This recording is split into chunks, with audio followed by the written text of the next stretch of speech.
ये उनका एक आर्टिकल है जिसके बारे में शायद आप बात कर रही जी हैं। बिल्कुल। और अभी भारतीय जनता पार्टी के प्रवक्ता की एक बात बड़ी हास्यास्पद है। वो कहते हैं हम्म। कि कहीं पे भी ऐसी परिपाटी नहीं हुई कि राष्ट्रपति जी का भाषण हुआ उनका, और उनके अभिभाषण के ऊपर आप बात कर रहे हैं किसी और बारे में। अरे भाई, शिक्षा मंत्री जी की बातों को ही सुन के आते अगर भाजपा के प्रवक्ता, तो ऐसी मूर्खतापूर्ण बात न करते।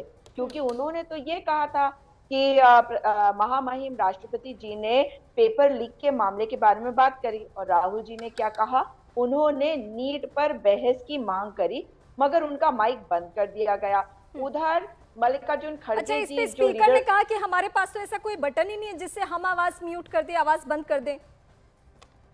मैं उस पे भी आती हूँ, हाँ। लेकिन पहले ये बात तो क्लियर हो जाए ना कि नीट पर अगर बात करी जा रही है तो पेपर लीक पर ही बात करी जा रही है। हम्म। और अगर राष्ट्रपति जी ने अपने अभिभाषण में इसके बारे में कहा है और राहुल जी उसी बात को दोहरा रहे थे कि इस पर बहुत जरूरी है, और हम चाहते हैं कि एक ऐसा संदेश जाए देश के लाखों युवाओं को, लाखों करोड़ों लोगों को, परिवारों को, कि हम सब मतलब सरकार और विपक्ष इस मुद्दे पे एक साथ है। तो हम्म। क्या कुछ गलत कहा?